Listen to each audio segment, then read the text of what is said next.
by Gillette, the best a man can get.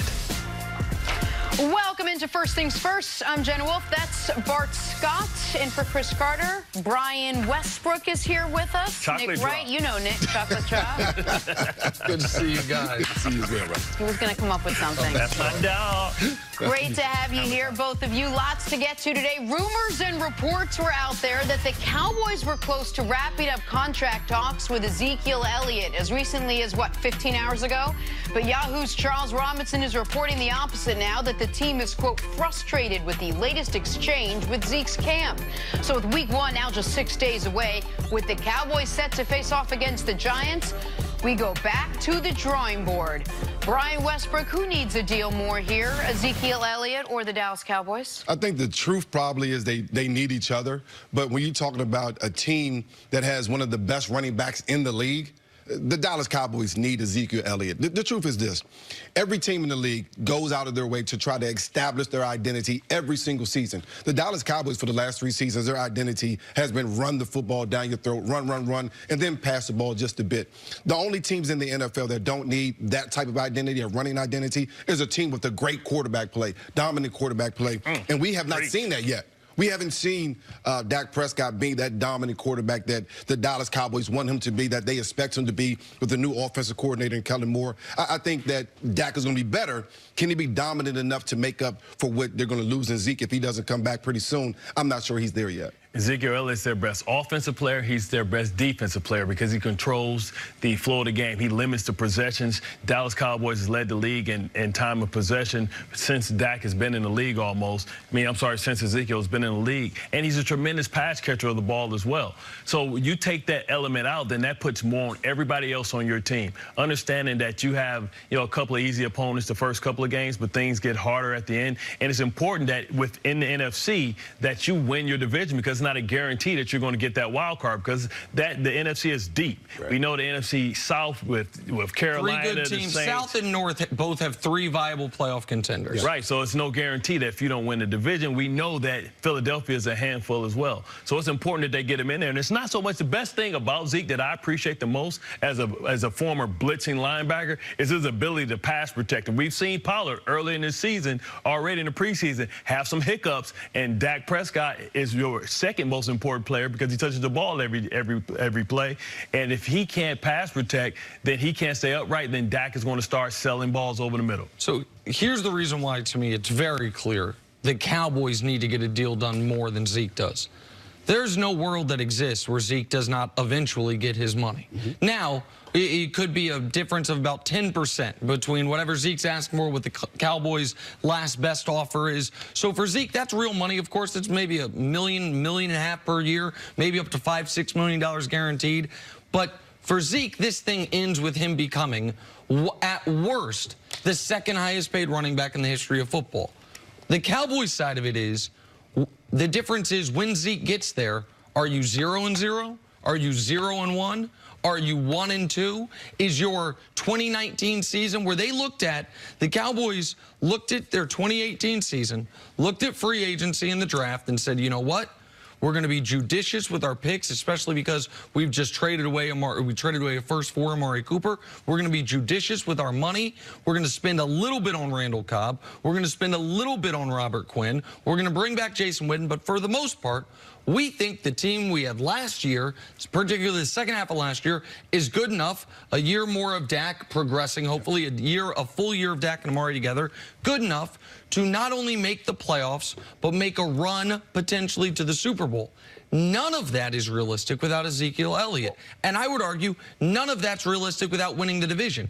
I don't think Dak Prescott can go on the road and win 3 straight road games, 3 straight playoff games. That's what you have to do as a wild card team. You're going to be on the road every round of the playoffs. So it starts with winning the division.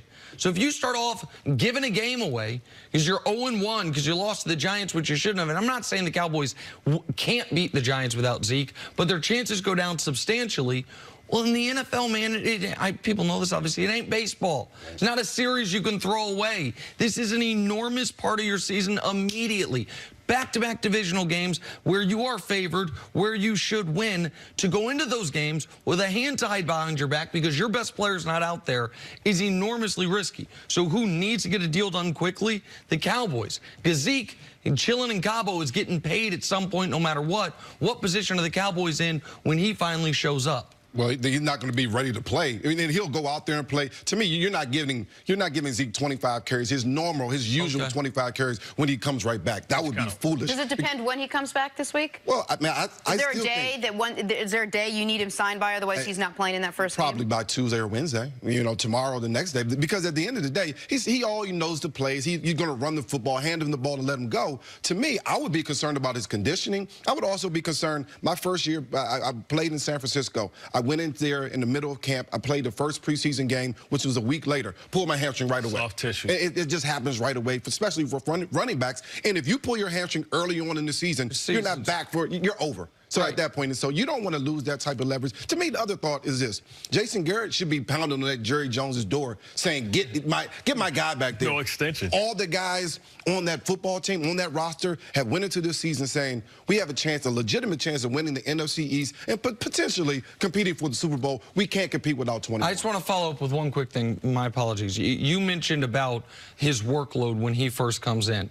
So if he signs at the end of this week, none of us, if he signs Friday, none of us think he'll play week 1. Yeah. But then you're saying, having played the spot, that even then in week 2, he's on a pitch count. I would be. Right. If I'm Jason Garrett, so now you're talking about So now you're talking about week 3, maybe week 4, before you get, even if he gets signed this week, before you get the Ezekiel Elliott we're used to seeing, correct? Yeah, absolutely. Because again, you can't risk losing him for 4 or 5 weeks. You can't risk that. That's the biggest thing. You put him on a pitch count early just to bring him back slowly. But this is why these things should have got done 2 weeks ago. That's the most important thing. How did we get here? A couple weeks ago, we sat here talking about who was going to get signed first: Dak Prescott, Amari Cooper, Ezekiel Elliott, assuming two of the three. Jalen Smith got signed first. Well, now the season is starting. None of them are signed. We all assumed that the quarterback would be signed before the start of the season, or at least their best player in Ezekiel Elliott. Well, the squeaky wheel gets the oil, right? So, like, I think they wanted to get Dak done first, and knowing that they had time for Ezekiel Elliott, and Ezekiel Elliott was like, oh, excuse me,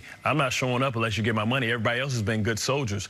But, you know, it was important for Ezekiel to step out because this is the best leverage that he's going to have, because they have Super Bowl aspirations, and if he didn't speak up now, then he would probably be 3rd or 4th on that list. And, you know, you risk as a running back every time he gets, if he has 400 touches, he's getting hit 400 times, and you don't know by who and how many. You know, the other guys can have, you know, have plays, and they're not getting injured. So it is important for Ezekiel to stand up and try and get his money now, because if he didn't get it now, he wasn't going to get it. And every time he touches the ball, he risks, you know, getting injured and not being able to get his long-term guarantee. But the other element, Jenna, to your point about them not getting these deals done with any of these guys, these deals done early, is take what the Eagles did for a moment. I think everyone recognizes the Eagles are a very well-run franchise. Howie Roseman does a wonderful job there. I think when a lot of us first saw Carson Wentz, $32 million a year, all that money, wow, a guy that hasn't completed a whole season.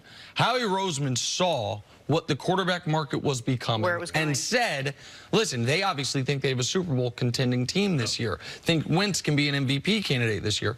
If we wait, does that $32 million become $38 million? Yeah. Does that keep going up? The Cowboys, I argued they should wait a full year on Dak. It doesn't look like they're going to do that. But the Cowboys have waited. They also waited on Amari.